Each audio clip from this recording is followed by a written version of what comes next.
Bazoo! Hello, welcome. This is Elden Ring Nightreign, and there was a harder version of Gaping Jaw that had just ended the day before, as of the time of this recording, and now there's a harder version of Dark Drift Night, but I wanted to do Sentient Pest first. I wanted to do the Night Lords in order. But I also wanted to do a Remembrance, knock two things out at once, and two performance issues. But next up was Recluse. So, chapter chapter 1. Though my fellows call me by the name of Recluse, mine origin is as one of many, a witch of the deep woods. From mine seclusion amongst the trees, cause did I have to journey forth to Limveld, for I had mind to search for a certain something coiled in shadow. So, there's that, and then chapter 2. I search for yes, my beloved infant. If I am to find it, I must recognize the signs that shall point the way. First I am to approach the menial, the beloved infant, the being that I as a witch birthed. It was never a true name bequeathed. There was a certain mirth we spoke of it as the gnarling. Following the trail of an ancient magic, its whereabouts are approximately known. It remaineth somewhere in Limveld, I am sure. I seek a shard of night, and the babe's connections to the night shall be ascertained. The way that Recluse speaks is impossible to read, but we can begin this remembrance. And as I have properly learned by now, you want to check the map for the yellow orange exclamation point, because that tells you where to go, unlike in every other FromSoft game up to this point. But here we find the Iron Menial. Champion, if I may, it is no easy topic to broach, but you seem to show little enthusiasm for slaying the Night Lord. You are difficult to read, to say the least. One might think you were planning an indiscretion. Most likely my imagination at play, but it nags at me nevertheless. What do you mean by that? What do you mean by indiscretion, good sir? And so, there is something I wish to ask of you. I would like you to go and vanquish some enemies, ones tainted by night, and be sure to bring evidence of the deed. If you wouldn't mind, of course. Personal objective added. Now, I do like that he's one of the mannequin enemies from base Elden Ring. But here, like I said, I had already beaten the first two, and even though there was a harder version of Dark Drift Night that you unlock by beating Dark Drift Night for the first time, I still wanted to go in order. And so I decided to head off to Sentient Pest. And I thought this might be a while in terms of matchmaking, because most people are probably going to be playing the harder version of Dark Drift Night. So I was a little worried about that. Thankfully, matchmaking actually didn't take too long on this one. I went to go check the relic rights just to see, because I figured items confer effects to all nearby allies is kind of nice, but the cooldown reduction one is useless. And I had played a lot, or at least a decent bit, since last messing with what Relics Recluse has, but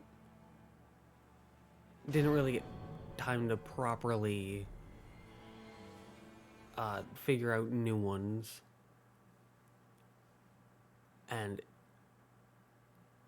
in case you couldn't tell by now, this is not me playing the game and recording my voice at the same time. This is a voiceover, which I've been trying to play the game and talk at the same time, but for this part, along with the next 2 parts after that, I decided to hop on at like 1, 2 p.m. and there was just way too much noise. And so I couldn't really do that. But I still wanted to play, so just have to do a voiceover after the fact. But here, I figured, well, neither of my teammates took the time to pin, because I'm not super big on being the leader myself. I prefer to have other people do it whenever they're willing. And so what I do is, you land, and you always land in front of like a small little encampment with some basic enemies. And if you clear out that encampment and no one has placed a pin yet, then I place a pin and go, okay, I guess it's up to me to lead. But if someone places a pin before me, then, you know, I'm very willing to follow. But there I was just showing, like, the thought process that I had. And despite being muted when I recorded this, I was talking just completely to myself. And I did have like a thought process behind everything. I don't remember what I was talking about. So, yeah, because again, that was at 1, 2 p.m.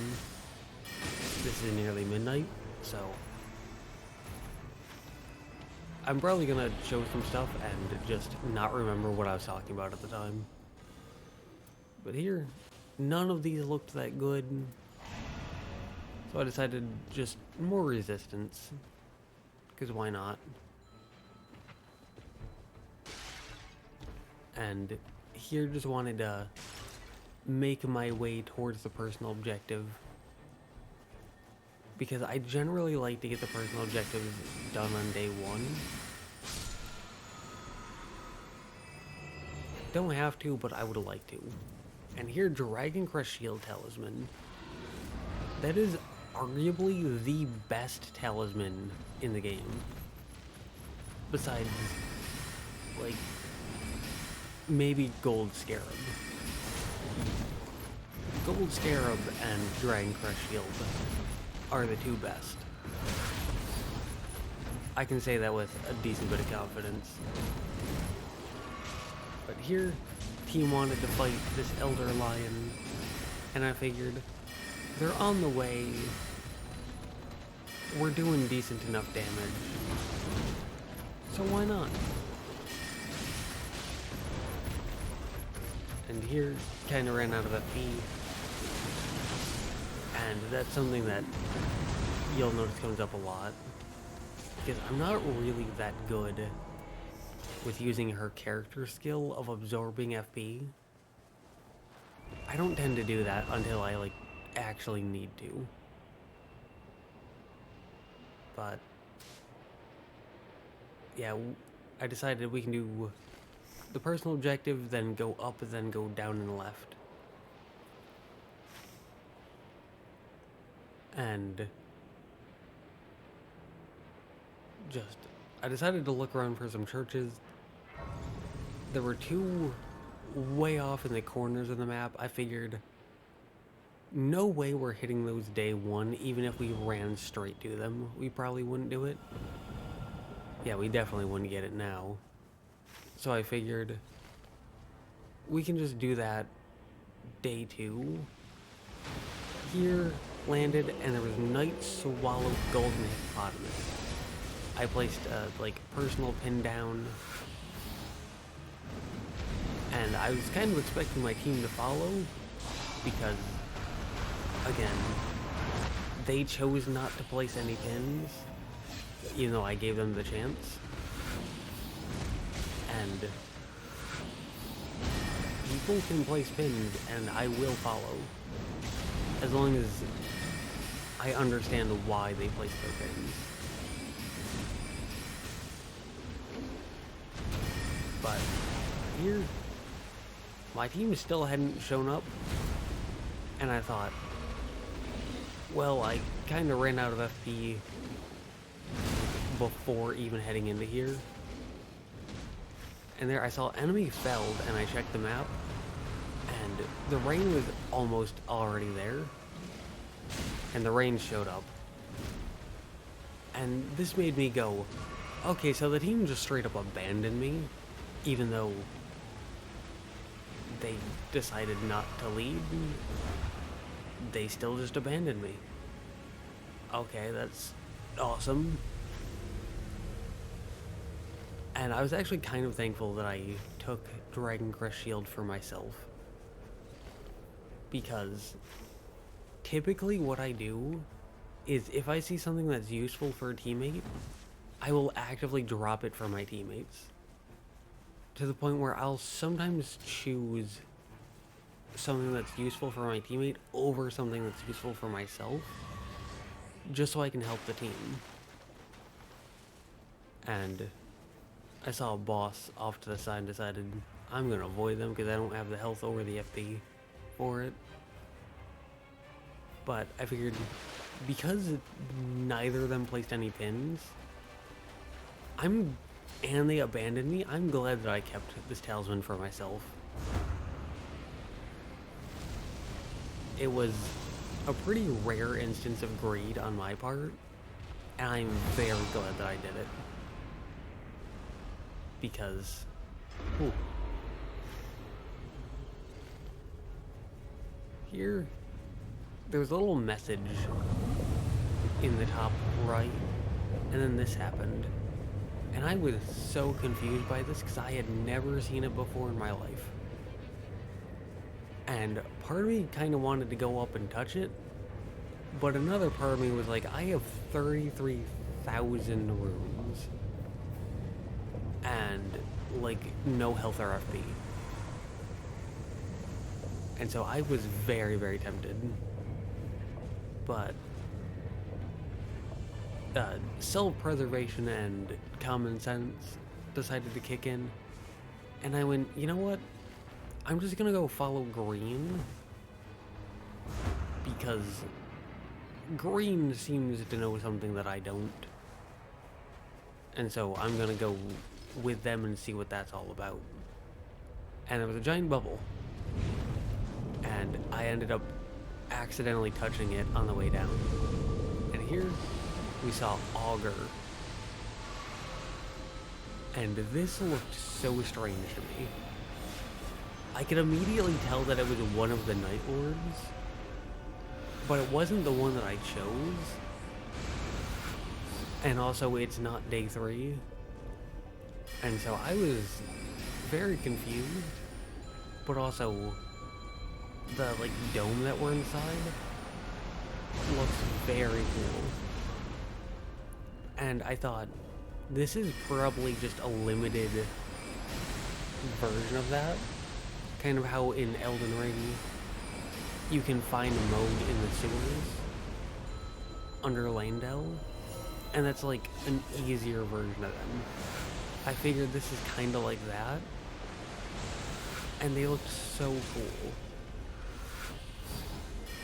And just the way that they, like, flowed through the air, it looked so elegant, it looked so graceful. They kind of reminded me of the Elden Beast, but without the, like, humanoid arms and hands. Which, personally, I really like the design of Elden Beast, except for the arms and hands. I don't like the human hands that it has. But here, great enemy felled, and I actually got an achievement called Typhoon. And using Flask also restores FP. We gained that power, and I thought, hey, as a recluse, that's a great thing for me to get.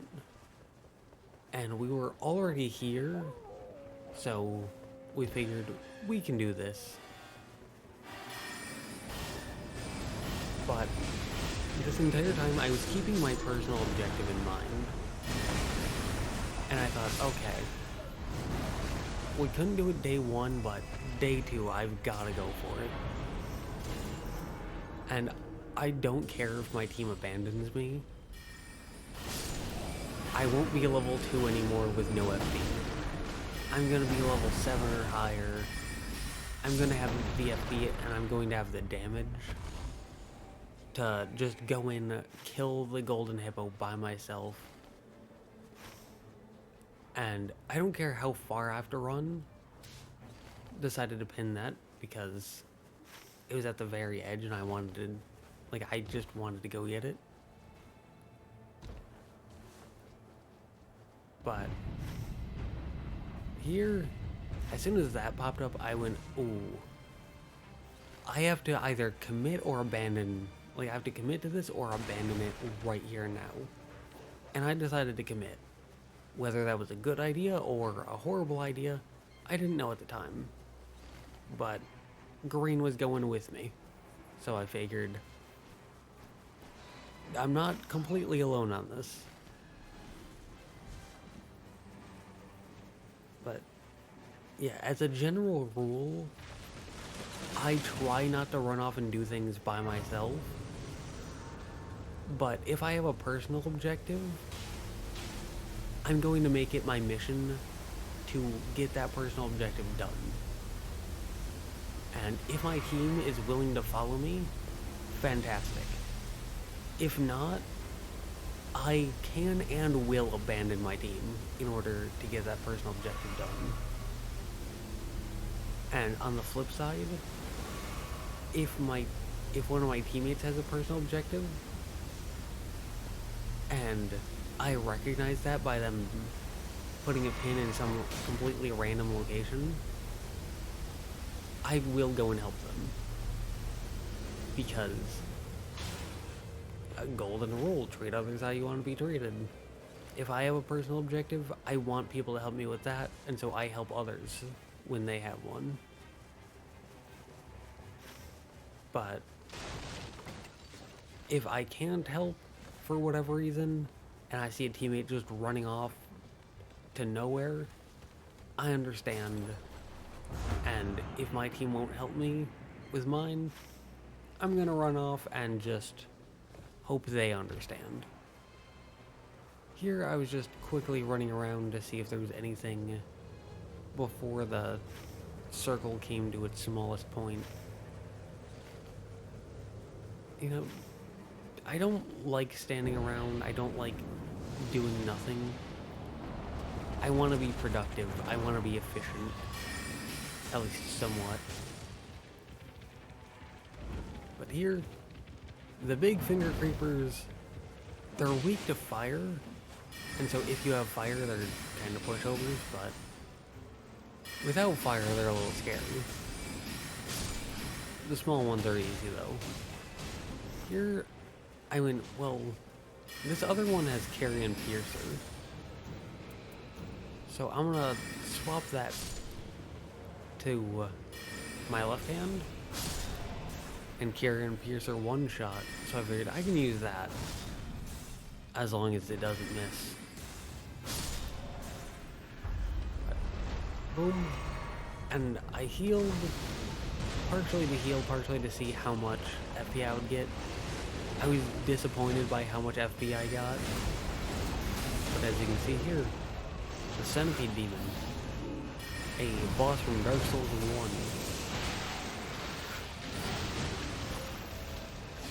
1. And I've mentioned a few times throughout my videos that I don't see reused content as inherently a bad thing. It just depends on two things.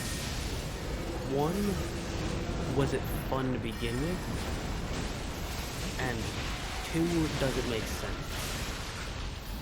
And then a third optional thing of, did they change something about it to make it fresh?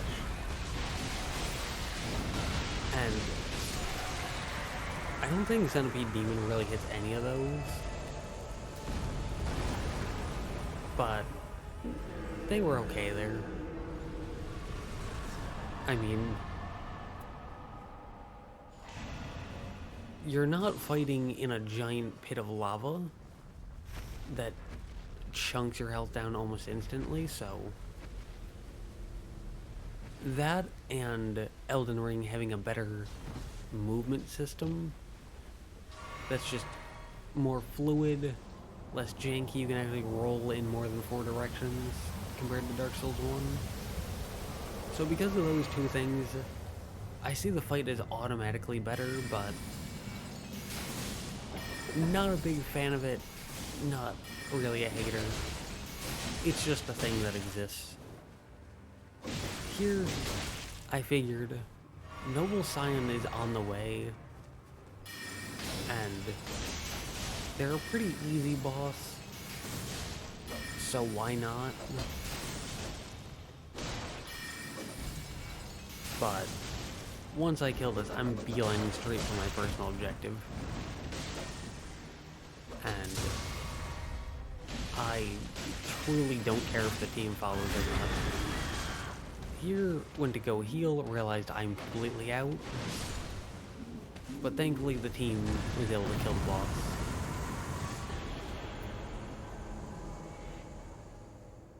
And I figured none of these are that great, but Godskin Peeler is okay with the secondary effect. So I was just checking the map, and I figured, well, this is here. And, you know, could fight them, especially if the team wants to fight them. We could do that because I'd probably have enough time. And it's already on the way. Here saw this and went, oh, we can go for this because 1 was already dead from before. And popped 1 flame chariot immediately. And here we found the other one. 1 teammate couldn't get it, but the other one could. And with them dead, run in just to see what we got. Improves physical attack. I don't think that's really good for Recluse. That's just something I'm so naturally used to picking up. Because I tend to play... Here I tried to jump on the bridge but just missed. But I'm so used to playing Wilder, Iron Eye, and Duchess. Those are like my main 3. That I just completely forgot that physical attack isn't good on Recluse. Here, I just wanted to wait a second before attacking to see if my team would show up. Because I didn't want to commit to a boss fight and then realize my team isn't here again. But they showed up. And something you'll notice here, I'm out of FP already. And that's actually why I don't play Recluse. Because I haven't done it yet. I will eventually go through my thoughts and opinions on all of the different characters, both from just a quick gameplay and also visual design standpoint. But as a quick little point for that here and now, visually speaking, Recluse is my favorite. Like, her and Wilder are my favorite by quite a bit, actually. None of the other characters even come close to them. Here I was one-shot, which kind of surprised me. But also I'm used to playing characters that are a bit more tanky. But yeah, Recluse is my favorite visually. And so before the game came out, when we were just seeing like trailers and stuff, I was actually thinking about maining Guardian and Recluse. Guardian because big tanky character, and then Recluse because she was my favorite visually. And Lusette's Glintstone Staff with Stars of Ruin is very good. But I ended up not going with her and going with Iron Eye instead. Specifically because I'm not very good at using her character ability, which has you regain FP. I'm not very good at using that, like, in the middle of fights. And because of that, I really struggle, like, maintaining FP with her. And once Recluse runs out of FP, she's not nearly as useful. Whereas Iron Eye has infinite arrows, costs no FP, and so he doesn't have that problem, and that's why I main Iron Eye. Here, the boss went back up to full health, which is something you don't see from any other bosses. But I was also level 8, and I had Stars of Ruin, so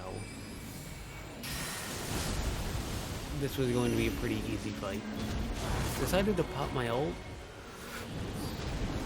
just for the FP regen, because you regain FP every time you attack with her ult active.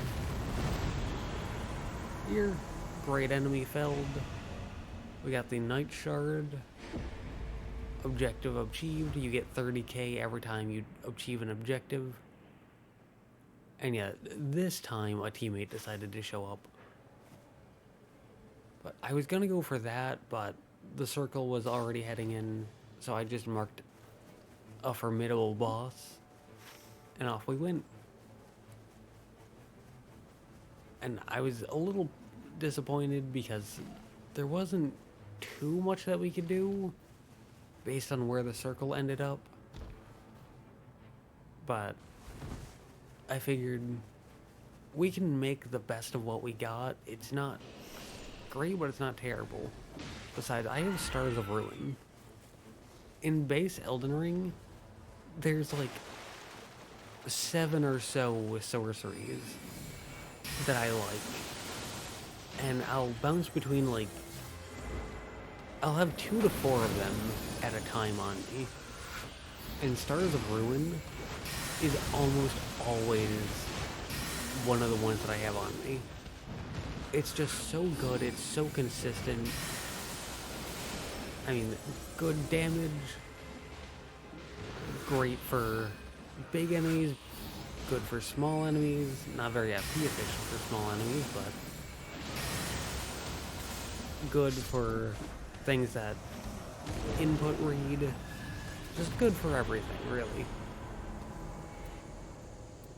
Here, more healing from Flask. I was very happy with that. Check the map and saw next location is right up here. And we headed in. And this was a poison one. So I figured, okay, there's a perfumer and a high page. The perfumer is the boss, but the high page is the actual threat. So I'm gonna focus on them. And both teammates focused on the perfumer, who died immediately because the perfumer isn't an actual threat. Here I saw more runes and just went with that. More runes gets less useful the longer, or like the later you get it. But partially through day 2, I feel like that's good enough because you can still beat 1 to 2 bosses And then there's the Night 2 boss. And if you're really fast about things, you can probably get like 3 or 4 bosses in. And that 10% can add up pretty quick when you're facing multiple bosses. And here, with Executor's ult and my Stars of Ruin, the Elder Lion went down pretty quick. Here, you can see that I had to lock off and then lock on again, because for some reason, the game just does not like when I try to swap my lock-on target. I don't know why. Normal Elden Ring has no problem with that at all. Even though with normal Elden Ring, I have a camera sensitivity of 7, and in this game I have a camera sensitivity of 7, so they have the same sensitivity, but one I can easily swap targets, the other I can't. It does make sense to me, but not well. And here we have Night Hunter. So that is like an evil version of Iron Eye. And they actually had poison arrows. Here, killed them. I decided to pop ult, both to revive the teammate and damage some enemies. And it actually damaged the boss down below, which I thought was a little funny. But here I decided to choose Death's Poker. And I was just looking at those just to see what I wanted, because I don't like having 6 different weapons when I'm possibly going to even consider swapping. Here I backed up partially to avoid the boss, but also partially to open the door early so we could leave faster. And there I healed just for the FP regen from beating Augur earlier. And they died. And I figured more HP is probably the best there. Here decided to swap some things around a little bit. And then off we went.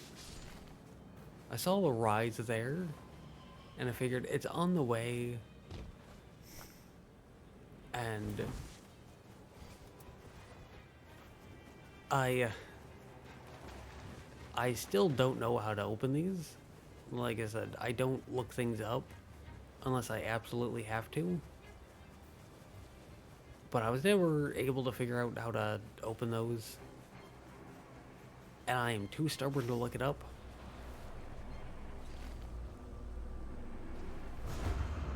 And I figured I can just jump and see if I can make it up. And I could, but I wouldn't have been able to actually get in because even the top door was blocked.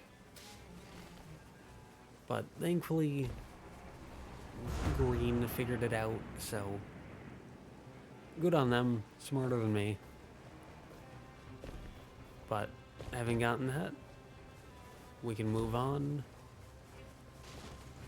And the reason I picked Death's Poker was partially because I wanted a melee option or some kind of option that doesn't require FP, so that way I can have something.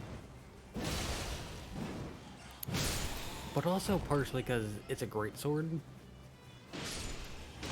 And if you watched enough of my videos, you may know that I believe in greatsword supremacy. It is the best weapon class. It is the superior weapon class. I mean, they're just great. Good damage, good range, ignore that. Good stance break, good stun power. Pretty good movesets. They're weighty, but not too weighty. They're slow, but not too slow. Like, greatswords are basically the jack of all trades of weapon classes. And some may say that the full saying is jack of all trades, master of none. And that means that greatswords aren't great at anything. But I would say that makes them versatile. And in a series where you're fighting things as small as rats and as big as dragons, you're gonna need some versatility. So, I am always happy to get my hands on a greatsword. Here, I decided to go after the main boss and just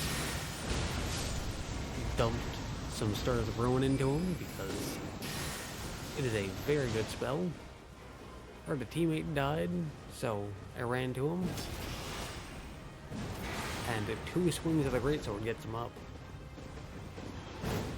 There, decided to dodge them. And because they were looking at me, I decided to keep my focus on them. And yet, even one-handed light attacks from a greatsword is enough to basically just stun lock these guys. Which is pretty cool. Here, I didn't notice the red circle of focus on myself until, honestly, until this voice recording. But that's why I got hit, because I wasn't focused on that. But here, 1 dead, and I figured, well, green is here, I'm here, there's one of Green's family here, so we can just focus on the second guy, and then burn him down before heading to the main boss again, right? And that worked. I would say surprisingly, but I was using a greatsword, best weapon class, so not surprising whatsoever. Here, I decided to double heal just for the FP, because that's what I do. That's something that, not the same, but I did it in normal Elden Ring as well, where I would be full health, but I would take like 2 or 3 sips of the flask just to heal Torrent. Like, yeah, I don't need to heal, but I'm gonna heal because of some secondary effect. Here, I kind of wanted to go with the lightning. Here, noticed that and realized we didn't get it, which was sad, but oh well. That's what happens when the church is in the bottom right and the day 1 circle ended with us in the top left. It was just unfortunate. But I figured, ooh, I can get that for healing, and I can get either that or Starlight Shards. And I decided to go with Starlight Shards because FB. I'm going to choose damage over defense and put those into an order that I felt happy with, and then slid our way down because Recluse has a unique dodge, and it is my favorite dodge. Duchess's dodge, especially when she dodges backwards and it turns into like a backflip, that's a close second. And if you're willing to count Iron Eye's ability, like his character ability, I would say his character ability is my favorite, but that's not a normal dodge. So, Recluse's dodge is my favorite. And here, I was looking and I thought, okay, there's a flying moth and a scorpion. And I'm the main ranged build, so I guess I should go after the moth. Realized I did poison and backed up. Now, I had fought this boss once before, but only once, maybe twice before, and it had been a little bit, and I didn't really get a good feel for the moveset. So I wasn't really confident, but that dodge felt very smooth. That dodge felt very natural. And it made me think, I think that this Night Lord was made specifically with Recluse in mind, because of how naturally her dodge pairs up with that attack. Now, not if I'm using my character skill, but normally yes. Here, I just mistimed the dodge. But yeah, Recluse, when it comes to the movement, feels so natural against this boss. I will say, having beaten the boss twice now, mind you, at the time of this gameplay recording, I hadn't beaten them at all. But at the time of the voice recording, I've beaten them twice. And here I got grabbed because I'd never really seen that before. I got poisoned, and I immediately noticed something on the back of my head.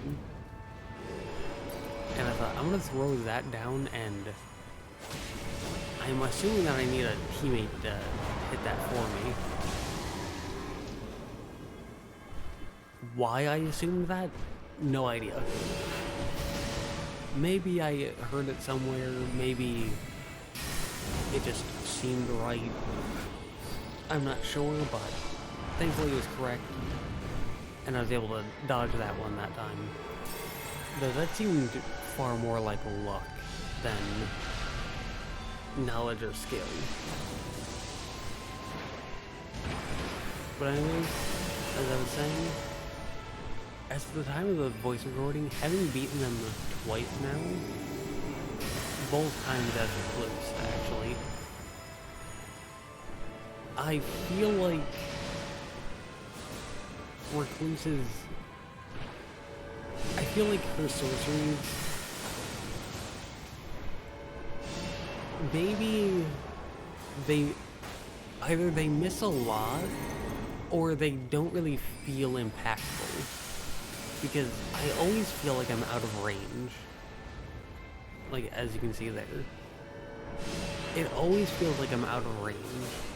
But just by a little bit. There I recognized the sound, because there's like a little chittering sound that comes before the grab attack. And I recognized that and was able to dodge. And here this looks cool. But yeah, maybe it was actually me being out of range, or maybe it's a lack of like visual or auditory feedback. But it just felt like I was never able to actually hit the boss. There I popped ult just to be invincible because they were being very aggressive towards me. And yeah, that boss wanted me dead. It wasn't the worst I've seen, but whew. They really just looked at me and said, okay, time to die. Here, healed, got some FP back. I was happy with that. And I was consistently surprised by how far that like scorpion thing pushed forward when it attacked. And how no matter how many times I dodged backwards, it felt like I was always getting hit.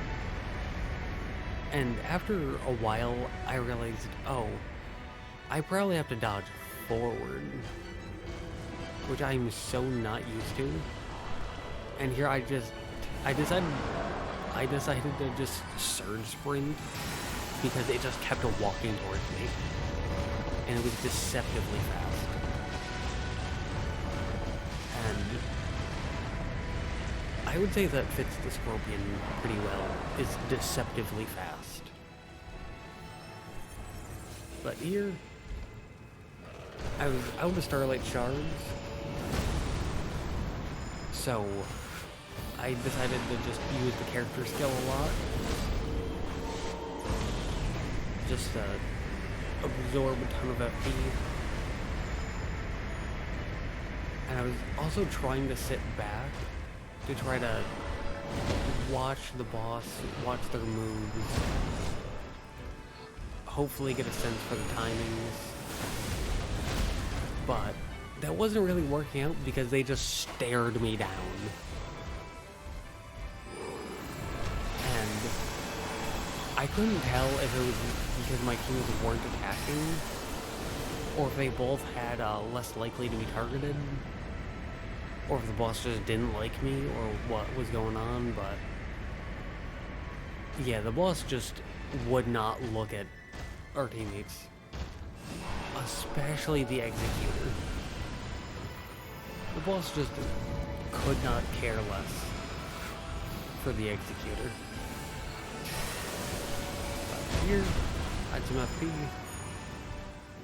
got hit, realized I have no flash, so I'm going to slow down both of those to try to heal quickly.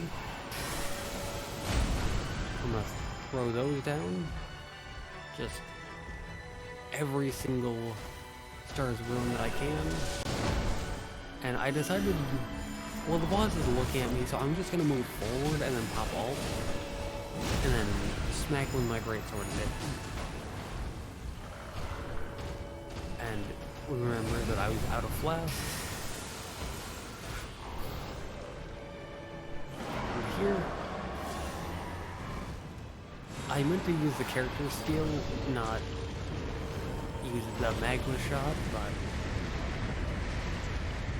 it was what it was. And here, I was just trying to avoid the laser. Teammate died. I was thankfully barely able to avoid that. I went to go back and revive, but other teammate already revived him. And here, one last shot.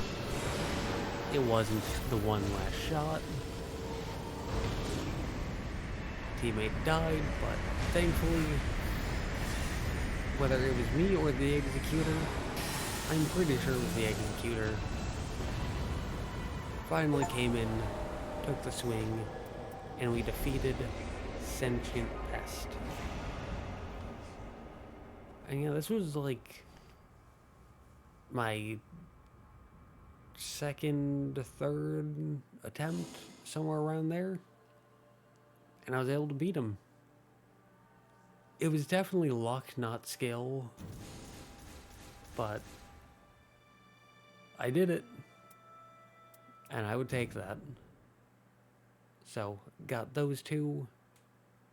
I also got another thing, like a guaranteed relic for beating them for the first time, but I didn't know that at the time. But here, Shifting Earth Mountaintops. The first peak. In the wintry cold of the first peak, only the strongest survive, and a dragon who commands frost has thrived longer than any other. Legend states that the secret protective blessing that manipulates frost can be found at the peak, but the dragon pounces on anyone who might claim it. So, there's now that. Though, before that, we have an iron menial to speak to. You've returned. Were you successful? Ah, yes, I see. That's settled then. Thank you for cooperating. There is no question that you are sincerely allied with us in our common cause. My apologies for doubting you. If by your generosity I might resume my... No. I will redouble my efforts to be of service to you. By all means, don't hesitate to set me to any task. Can you save Wilder? Because he's not doing too good, and I really like him. Can you do that? Please, tell me how to help. I have a You're favor to looking for ask. someone close to you. Yes, of course. I will assist in whatever capacity I am able. What shall I do first? Give Oh, Night Shard. I had no idea this would help guide our search. I'll look after it for you. Had you foreseen this all along? You have humbled me. I shall begin forthwith, though I warn you, it may take some time. Remembrance completed. And here we can conclude it. And that sends us back to the normal realm. Recluse's journal is updated by the recovered memory fragments. And we got Recluse's chalice. And I decided to look here because I kind of forgot that chalices weren't here.